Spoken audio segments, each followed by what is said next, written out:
la Serre, l'endroit où on parle d'aventures humaines inspirantes, d'écologie, d'entrepreneuriat conscient et de spiritualité.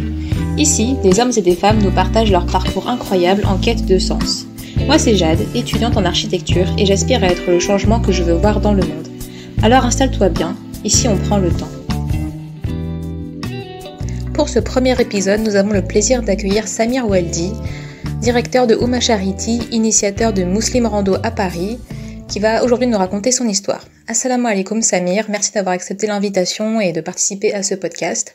Alors moi je t'ai connu à travers tes engagements associatifs, mais surtout à travers les images que tu nous montrais sur tes réseaux sociaux, notamment Instagram. On te voyait un peu traverser les Pyrénées sans trop savoir ce que tu faisais, puis on a découvert cette année que tu étais le personnage principal d'un documentaire qui va bientôt voir le jour, qui s'appelle En mode avion, dans lequel tu nous racontes ton voyage, ton parcours et toute la traversée que tu as effectuée. Wa alaykoum salam pour la Jade, merci beaucoup pour l'invitation et pour cette prise de parole. C'est ça en fait. Alors comment ça a commencé moi à la base, mon parcours il est pas du tout, mais vraiment pas du tout dans ce domaine-là.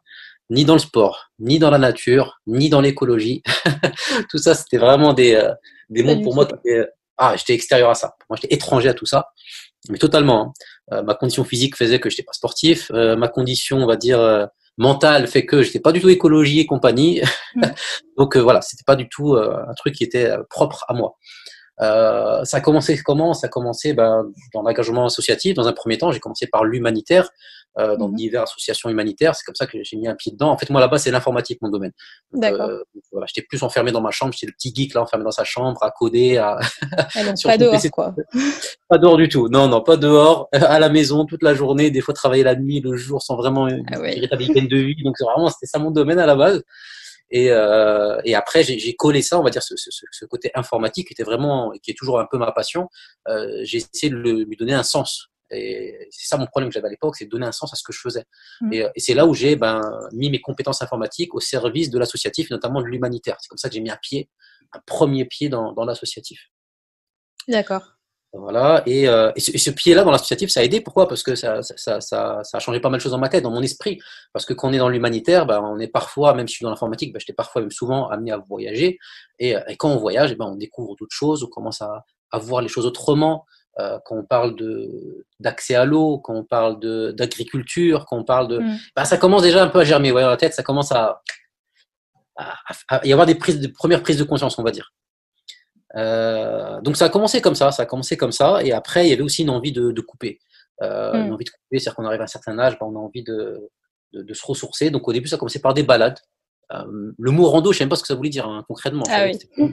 Pour moi rando c'est se balader, point. Il n'y a pas de entre une balade et une rando, un trail, un trek, pour moi tout était pareil, il n'y avait pas vraiment de distinction. Donc au début on commence par se balader, et là moi je kiffais ça parce que ça me faisait une coupure. Et ça a commencé comme ça. Des balades. Ces balades petit à petit se sont transformées en randonnées. Ces randonnées se sont transformées en gros projets, et c'est comme ça que ça a débuté, on va dire. Machallah, donc tu te baladais surtout dans Paris en fait, autour de chez toi, sans vraiment savoir, sans connaître les sentiers. C'est ça, c'est exactement ça. Je me baladais.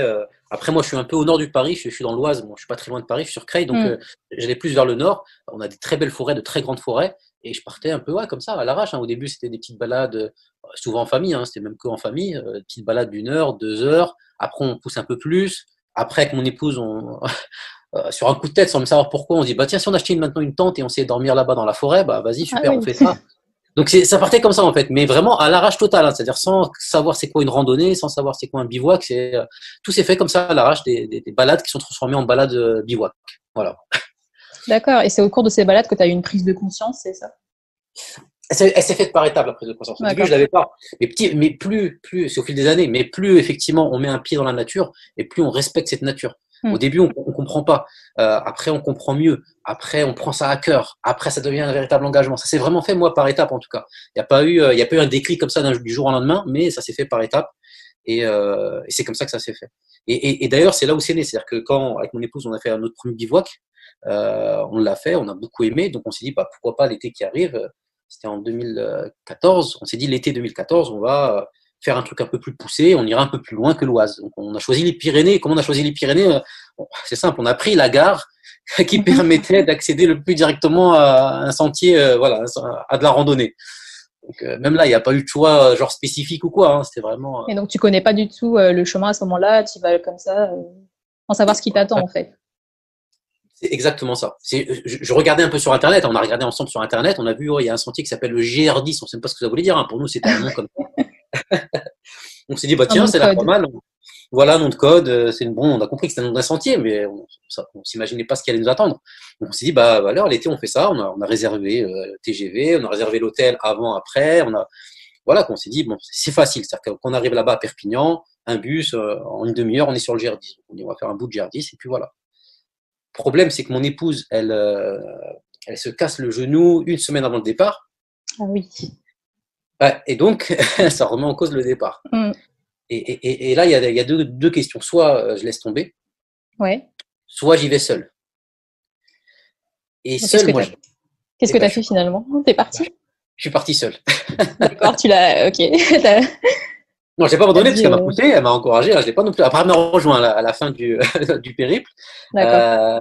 Donc c'était voilà, on s'est dit bon, t'es dans le plâtre, hein, donc on dit bon, allez, on s'est motivé. J'y suis allé seul. L'idée c'était qu'elle me rejoigne à la fin de mon parcours, etc. C'est un peu ça l'idée. C'est pas passé du tout comme ça hein, finalement, parce que quand je suis parti, déjà c'est la première fois de ma vie que je me retrouvais déjà à marcher seul dans une forêt. Première fois de ma vie que je me retrouvais à marcher seul dans une montagne. Première fois de ma vie que je me retrouvais donc avec un gros sac et à dormir seul à l'extérieur. Donc ça faisait beaucoup de premières en fait. Et c'est tellement nouveau pour moi que je suis parti avec 20 kilos sur le dos. Je suis parti en surpoids total. Je suis parti en tongs. Ah oui, en tongs aussi. Ouais. et en pantacourt. En Selwell, voilà quoi. Mais c'est jeans, pour ceux qui connaissent la marque. Donc vraiment, c'était du grand n'importe quoi. Et parce que je savais pas. Je ne connaissais pas, tout était nouveau et j'y vais et je commence à marcher, je sors du train, je commence à prendre le bus, j'arrive, je commence à jouer les Pyrénées au loin, je suis tout content, j'avance et je commence à voir des gens qui me posent des questions sur la route et moi je comprenais pas, ils étaient un peu inquiets pour moi. Notamment une sœur catholique qui était donc habillée en tenue catholique. Ah oui, machin. Ouais, qui faisait aussi une partie du truc, donc elle avait donc ses sandales, elle était avec un petit sac et tout. Bon, c'était un périple d'une journée qu'elle faisait, mais elle était là. Elle me croise une première fois, elle dit je vous ai vu en voiture là en arrivant. Après là je vous revois là, vous êtes sûr que ça va et tout. Et moi je dis non ça va. Et elle m'a dit attention le sentier que vous prenez là, parce qu'après c'était pas le GR10. Moi c'est fou ce que j'ai fait. Hein. Je me suis dit je vais rejoindre le GR10 en une journée parce que le train n'était pas sur le GR10, il était un peu plus loin. Donc, je me suis dit, tiens, allez, j'ai pris comme ça la carte à l'arrache. J'ai dit, bon, j'ai tracé un trait. J'ai dit, bon, je vais couper à travers la montagne. Je vais aller sur le GR10. Et elle m'a dit, mais vous le sentier que vous prenez, il s'appelle le sentier du Calvaire. Elle m'explique. Ah oui, carrément. Le nom déjà est. Ouais, je l'ai fait peur. Du Calvaire, tu vois, ne vous inquiétez pas et tout. Et dans mon esprit, c'est bon, je marche doucement. On marche doucement. J'irai pas plus vite qu'un sportif, oui, certes, mais en marchant doucement, je vais y arriver, quoi. Au lieu de marcher à 30 km/h, je baisse le rythme et c'est bon, j'y arriverai un jour ou l'autre. Non, ça marche pas comme ça en fait. Et donc le premier jour, bah, c'est la grosse catastrophe. J'arrive donc déjà en haut de la montagne dans un état second. Ah oui. Mais vraiment second, j'avais plus rien, j'avais plus de jambes, j'avais plus de dos, j'avais plus de bras, j'avais plus rien. J'ai 20 kilos sur le dos avec un poids de près de 110 kilos, donc c'est pas gérable.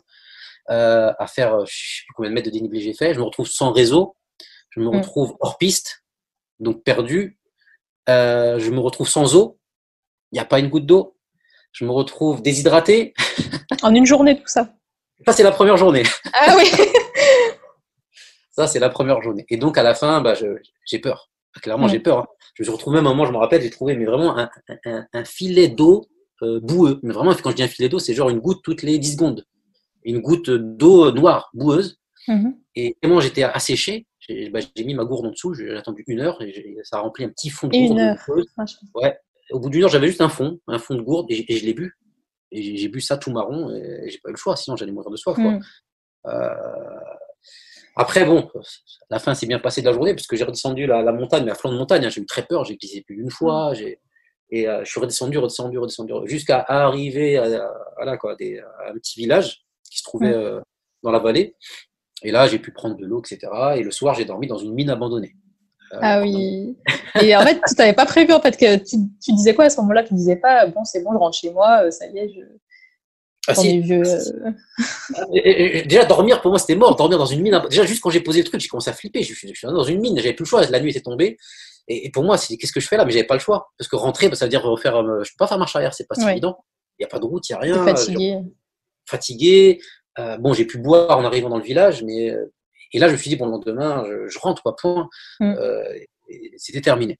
J'ai pas dormi de la nuit. Ah oui, t'avais peur en fait, enfin t'étais pas serein. Non, j'étais pas serein du tout. J'ai pas fermé l'œil. Et pareil qu'on connaît pas la nature, Mm. on est effrayé par la nature et on s'imagine chaque bruit, c'est le cerveau l'interprète. Ouais, c'est un Et chaque ennemi en fait. c'est un ennemi ça. Et chaque ombre aussi, parce que dans une tente et donc dans la tente des fois il y a des ombres. Pareil, on s'imagine un tas de trucs. On s'imagine l'ours, on s'imagine un Mm. loup, on s'imagine un chien, on s'imagine tout. Tous les films qu'on a eu quand on était petit qui ressortent. Tout ressort. Et ce qui est marrant, c'est qu'à un moment, je me rappelle, je voyais une sorte d'ombre et ça tapait comme ça sur la tente. C'était flippant. C'était tac, tac, tac, de temps en temps. Je dis, qu'est-ce que c'est que ce truc? C'est quoi? C'est un animal qui gratte sur ma tente ou quoi, etc. Et à un moment, voilà, quand j'ai un peu de courage, vers 2 heures du matin, j'ouvre la tente et je regarde. En fait, c'est juste une brindille. Le vent frappait de. Ah ouais, mais Et quand on a peur, on déraille totalement en fait. on déraille totalement. Et surtout, c'est ça, c'est une méconnaissance de la nature. On est Mm. dans un monde qui n'est pas le nôtre. Mm. Nous, notre monde, mon monde à moi à ce moment-là, c'était mon lit chez moi, dans un appart ou dans une Ouais, maison, c'est le avec silence, voilà, le tout silence total. aseptisé.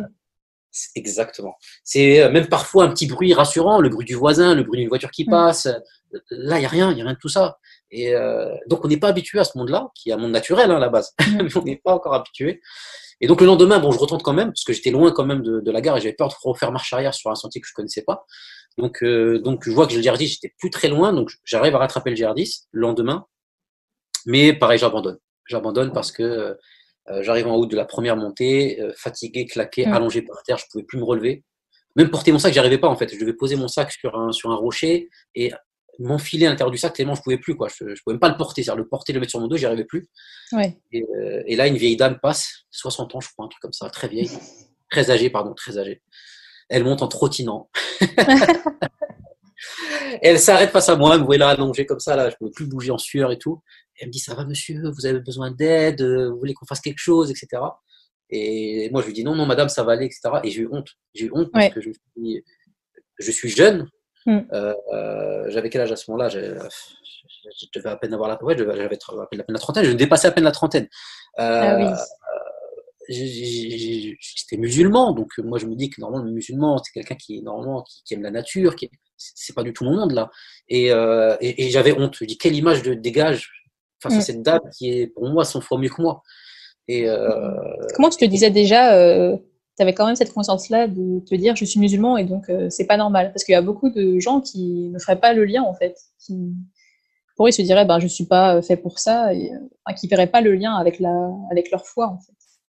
bah, justement, moi je faisais pas le lien, hein, sincèrement. Hein. Pour moi, je faisais pas D'accord. le lien. Pour moi, il n'y avait pas de mal. Mais c'est à ce moment-là où j'ai fait le lien. Quand j'ai vu cette dame-là, et je me suis comparé à elle, et quand j'ai vu aussi bah, la dame, la catholique qui était là, et en fait, quand je me comparais à eux, c'est Mm. cette comparaison, en fait, c'est se retrouver dans cet élément-là, et de dire, mais eux, pourquoi eux, ils y arrivent et pas moi? Alors que moi, ma foi, normalement, elle fait que, je sais pas, je me suis retrouvé faible, Ouais. même une mauvaise image, quoi. Je renvoyais d'une image, ouais, c'est un peu caricatural ce que je veux dire là, mais Mhm. le gros obèse qui passe ses journées à manger des grecs et des pizzas, je me voyais comme ça à ce moment-là. Je me dis, c'est pas possible. Et je me revoyais, en fait, c'est un miroir, en fait, que je voyais pas. J'étais comme ça, mais je le voyais pas. Mais ces personnes-là, et surtout cette fatigue et cette montagne-là qui m'a mis à terre, et ben, elle casse un peu cet orgueil et surtout, elle nous réveille. Elle dit, Mm. mais regarde ce que tu es. Est-ce que tu es réellement, tu es une personne qui est incapable de faire une montée, qui est incapable de marcher longtemps, qui est incapable de vivre dans la nature? Voilà ce que tu es. Et c'est flippant. C'est une vision qui fait peur. Mm. Donc après ça, tu rentres chez toi. Et là, je rentre chez moi, je me dis, bah, il faut que je me mette à la rando. Ah, et directement, tu t'es dit plus possible Direct. quoi. C'est exactement ça. Direct, je me dis, je me mets à la rando. C'était le Mm. premier déclic. Déjà dans la montagne, je me suis dit, je me mets à la rando. Donc j'ai abandonné. Hein. Là-bas, je vais rester 3-4 jours. Mon épouse devait me Mm. rejoindre à la fin. Bah, j'ai passé 3-4 jours à dormir au même endroit, en fait, en attendant que mon épouse revienne pour Ah oui. repartir avec elle. Et j'ai abandonné totalement. J'ai laissé tomber. Et en rentrant, premier réflexe, je fais de la rando. Donc c'est là où je fais mes recherches. Je tape Mousseline et rando. Mhm. Puisque je allier la fois avec ça. Et je tombe sur Mousseline Rando Lyon, un groupe de rando sur Lyon. Et j'ai participé avec eux, j'ai kiffé ça, et comme j'ai kiffé, je suis rentré chez moi et j'ai monté Mousseline Rando Paris, qui est une déclinaison de Mousseline Rando Lyon. Voilà. D'accord. Et c'est comme ça que je me suis mis petit à petit à la rando. Là, tu fais tous les jours ou quel est ton rythme à peu près? Euh, avec Muslim Rando ou en dehors? Les deux, comment Alors, tu Muslim Rando, t'organisais? c'est une fois, hors confinement, c'est une fois par mois. Mhm. Ça, c'est ce que je fais. Après, non, c'est pas tout le temps. Après, oui, il y a les week-ends où quand je suis en famille, bah, j'essaie de sortir les enfants, etc. Mais c'est pas vraiment de la rando, c'est plus des longues balades, on va dire, sur une matinée ou une demi-journée. Mais j'ai pas de rythme, non, j'ai pas de rythme spécifique parce qu'il faut du temps, faut du temps. Oui. Mais allez, 2 fois par mois, c'est le minimum du minimum. Si j'ai pas ma sortie forêt 2 fois par mois, Mhm. c'est un problème. C'est D'accord. ça. Bah, après, ce qui s'est passé, c'est quand je suis rentré, donc je me suis mis à la rando et surtout pour moi, le GRD, ça a été un échec cuisant. Mm. Et donc je me suis dit, tiens, il faut que, c'est pas il faut que j'y arrive parce que pour moi c'était inatteignable, hein. Ah oui, Pour moi, car- faire le GRD sans mentir, c'est utopique. C'est pas possible, c'est pas moi. Mais je me suis dit, tiens, je vais essayer au moins de faire une partie. Si je pouvais faire que la fin, que le début. Mhm. Et donc, j'y suis retourné tous les ans. Depuis ce moment-là, j'y suis retourné tous les ans. T'avançais un peu plus ou tu t'arrêtais toujours au même endroit? Non, non, j'avançais un peu plus. D'accord. Et à chaque fois, j'apprenais, en fait. À chaque fois, j'apprenais davantage. Je refaisais des erreurs, en fait. La Mhm. deuxième fois où je suis reparti, j'ai tenu 2 jours. C'était mieux déjà. Ouais. La troisième fois, je suis reparti, j'étais quasiment à la fin. J'étais face à la mer, j'ai fait 4 jours. Bon, je suis parti de la fin, bien sûr. Mais tendinite, j'ai dû abandonner. Et après, j'apprends à alléger mon sac. J'apprends aussi la nourriture, parce que c'était très compliqué la nourriture. Donc, Mm. comment adapter la nourriture, comment aussi s'abreuver, comment dormir dans la forêt, ça me faisait beaucoup moins peur, voire carrément plus peur du tout. Aujourd'hui, même clairement, sincèrement, je dors mieux en forêt, seul, dans ma tente, que chez moi. Donc, c'est devenu Mm. l'inverse. Ah Donc, oui. et donc voilà, ces expériences m'ont permis petit à petit de dire tiens, allez, essaye. Et jusqu'à l'année dernière, enfin cette année plutôt, 2020, je me dis tiens, là, allez, c'est le moment. Allez, il faut le faire en entier et vas-y, tant pis si tu n'y arrives pas, c'est pas grave, mais au moins vas-y, lance-toi et on verra bien. Et tout au long de tes différents essais, est-ce que tu voyais une amélioration en fait au niveau physique, mais aussi au niveau de ton cœur et de ta spiritualité? Est-ce que tu voyais que ça te rapprochait de tes croyances? Ah oui, totalement. Totalement, parce que plus j'y allais et plus je me rapprochais davantage de la nature. J'avais cet amour de la nature qui grandissait. Et en plus, entre chaque tentative du GR10, il y a une année qui se découlait. Et durant cette année-là, Mhm. j'augmentais mes randos, j'augmentais ce lien que j'avais avec la nature. J'apprenais aussi de la nature. Je connaissais rien, moi, les arbres, les machins, je connaissais rien. Pour moi, une forêt, Mhm. c'est une forêt, point, hein. Et oui, effectivement, donc à chaque fois, j'avais un lien beaucoup plus fort avec la nature, avec l'environnement qui m'entoure, avec les animaux, avec les plantes, et avec aussi la méditation. C'est-à-dire plus à chaque fois où j'y allais, ma méditation était plus intense. Méditation sur ce qui se passait autour, sur le ciel, sur l'eau, sur le. Et effectivement, oui, à chaque fois, c'était ça, c'est sur le côté spirituel, les côtés physiques, bien sûr aussi. J'apprenais à mieux gérer mon corps, à mieux, voilà, à mieux me dépasser, etc. Ouais, tout à fait. D'accord. Et comment tu préparais ton voyage, vu que tu en apprenais un peu plus chaque année? Une fois que tu t'es décidé à le faire en entier, qu'est-ce que tu as pris avec toi? C'était quoi ton matériel? Comment tu mangeais? Comment tu vivais pour survivre, en fait? Alors, quand j'ai décidé de partir, c'était au mois de février, donc 2020. C'est là où je prends la décision d'y aller. Mentalement, j'étais prêt, on va dire, parce que ça faisait tellement d'années que je préparais ça que mentalement, ça allait.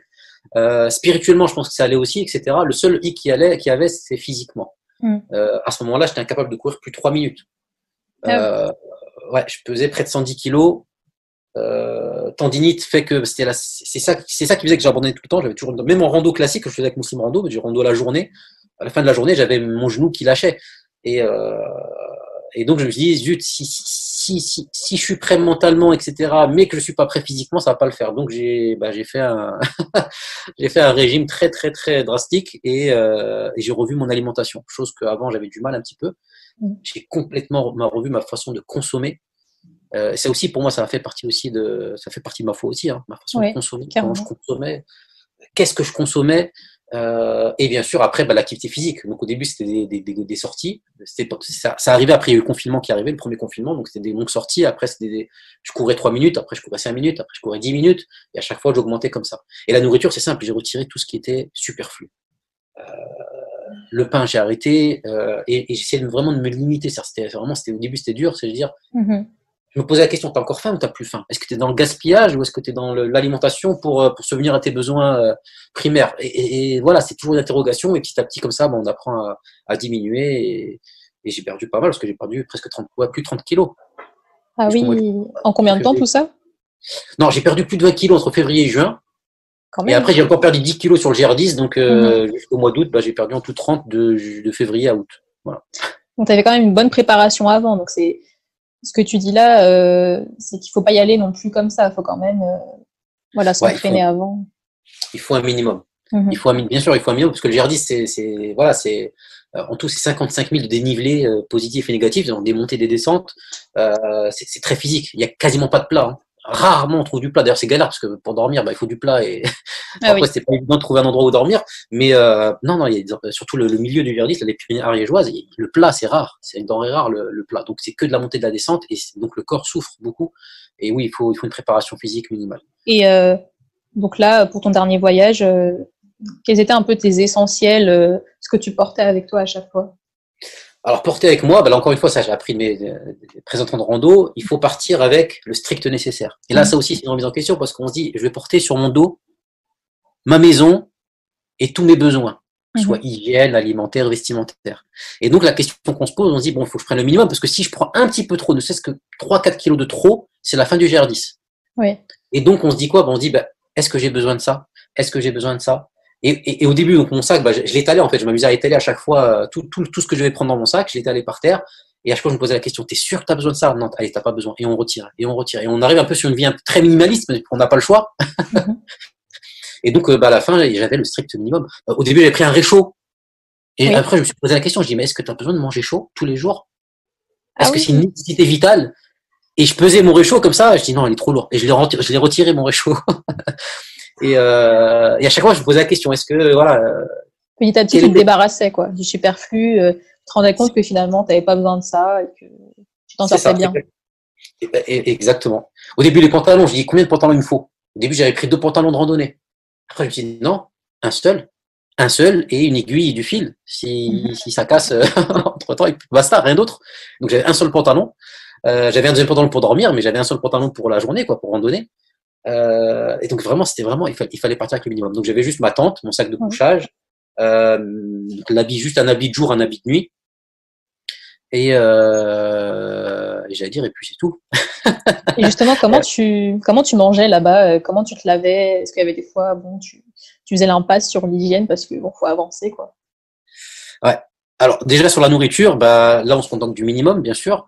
Parce que au niveau du poids, au niveau aussi de la cuisson, on peut pas cuisiner, ou alors quand bien même j'avais un réchaud, c'était pas toujours j'aurais pu cuisiner parce que c'est pas tous les jours où il fait beau, parce que quand il pleut, on peut rien faire, on peut pas faire de feu ni rien. Et donc c'était le minimum. Donc on partait et aussi je peux pas prendre plus de 3 jours sur mon dos de nourriture. Parce que plus de 3 jours égale un poids trop élevé. Et donc ce que je faisais, c'est simple, c'est que je prévoyais 3 jours de nourriture. Dès qu'il y avait un petit village, et quand je dis c'est des villages minuscules, qu'il y avait avec une épicerie, il y avait 3-4 trucs à l'intérieur, je prenais ce que je trouvais dans l'épicerie tout simplement. Donc des fois c'était souvent du fromage, un peu de pain. Le pain, il fallait qu'il tienne au moins 3 jours, donc à la fin il était un peu dur, donc je le plongeais dans l'eau, en faisant une sorte de petite soupe. Les soupes lyophilisées, et c'est tout. Et je me contentais de ça en fait. Et tu tenais bien comme ça toute la journée? Je tenais bien, et c'est ça qui est bizarre. Et c'est ça qui est très bizarre, parce qu'avant, ma vie d'avant, il fallait que je mange, le matin, le soir, etc. Et non, je tenais, et c'est ça qui est étonnant, c'est que je tenais très bien. Et en fait, ce que je faisais, c'est que le matin, je grignotais un petit peu. En journée, je continuais à grignoter, c'est-à-dire juste des petits fruits secs ou ce que j'avais, alors soit fruits secs, soit des fruits séchés, etc. Tout ce que je trouvais, en fait, ça dépend de ce que je trouvais en épicerie à ce moment-là. Et il y a que le soir, je faisais mon petit repas, c'est tout. Et j'ai vu que mon corps avait besoin de pas plus en réalité. Tu t'es rendu compte en fait de toutes les capacités que tu avais, mais que tu n'avais pas réussi à développer quand tu étais dans ta vie citadine. Exactement, c'est ça. C'est exactement ça. C'est que en fait, on croit qu'on a une certaine limite, une certaine capacité dans une vie citadine, et cette vie citadine, elle est trompeuse. Pourquoi? Parce que elle nous pousse à consommer. Elle nous dit, mais il faut que tu manges matin, midi et soir, et avec un goûter, une petite collation. Ouais. Et en plus, même si t'as pas faim, on va te mettre des publicités à fond les ballons sur le chocolat, t'es obligé de manger. Tu passes devant une sandwicherie, elle est appétissante. Donc, cette société fait que on nous fait croire que si on a besoin de ça. Et notre corps, il répond à cet appel. Et quand on est là-bas, on n'a plus, en fait, c'est plus une question qui se pose. C'est qu'on n'a plus le choix. Il n'y a pas de magasin, il n'y a pas de. Je vais pas me faire violence en allant dans une épicerie, dans un magasin, et me dire tiens, il faut attention, prends pas de chocolat, prends pas. Il n'y a rien en fait, il n'y a pas de magasin. Et quand on ouvre notre sac, il y a ce qu'il y a dans le sac, point, et rien d'autre. Et en plus, on peut pas tout consommer d'un coup, parce que si on consomme tout d'un coup, le lendemain, on va crever de faim. Et donc, on n'a pas le choix. Et quand on n'a pas le choix, eh ben, le corps, il se dit, bah, ok, pas de problème. Il s'adapte. Il s'adapte. Et on voit que la vie, en réalité, c'est ça, on n'a pas besoin de beaucoup. Et pour moi, le ramadan, là-bas, c'est ça. C'est-à-dire qu'aujourd'hui, ce qu'on a fait du ramadan, c'est une sorte de fête où on consomme à la fin de la soirée, etc. Non, en fait, même ça, le ramadan, ça permet de montrer ta capacité. T'es pas obligé de manger comme ça toute la journée. Tu peux te restreindre, tu peux te retenir. Et quand on est sur le djihadisme, on n'a plus le choix, en fait. C'est un peu comme le ramadan, il n'y a pas le choix. Sauf que le soir, il n'y a rien aussi. Donc, il n'y a pas le choix tout le temps. Et ouais, ça a été vraiment une grosse remise en question à la nourriture et voir, le corps, il peut aller au-delà et comme Allah dit dans le Coran, c'est que manger et buvez, c'est-à-dire qu'il faut manger, il faut boire. On ne dit pas qu'il faut s'absteindre, même chocolat. Je parle de chocolat, mais je mange du chocolat. C'est-à-dire, c'est pas une question de manger ou pas manger. C'est une question de manger et buvez, mais ne gaspillez pas. Ne soyez pas dans l'excès. Et c'est vraiment ça qui est problématique, c'est l'excès. Toute chose est bonne de base, mais quand elle est en excédent, c'est là où ça devient mauvais, que ce soit dans la consommation, que ce soit dans la production, que ce soit dans toutes ces choses-là. Et c'est ça, il faut apprendre à se limiter, se contenter de la base. On voit plus en fait quel est l'excès ou pas, parce qu'on a l'impression que manger 3 repas par jour, ça c'est la norme, et après dépasser, c'est ça l'excès. On a une vision, on a déjà établi en fait certaines bases, et le fait de faire plus, c'est pour nous c'est déjà bon. On dépasse un peu la limite, mais ça va. Mais finalement, notre mode de vie actuel est déjà dans l'excès et on s'en rend pas compte. Et nous voilà déjà à la fin de cette première partie de l'épisode 1 de la serre. Nous, on se retrouve la semaine prochaine pour la partie 2 des aventures de Samir. Je te remercie de l'avoir écouté jusqu'à la fin et j'espère que cela t'a plu. N'hésite pas à t'abonner, mais aussi à partager ce podcast, à le commenter afin que je puisse m'améliorer et gagner en visibilité. Tu peux me retrouver sur mon compte Instagram Jadosophy pour plus de contenu conscient sur l'écologie et la spiritualité. En attendant, prends soin de toi.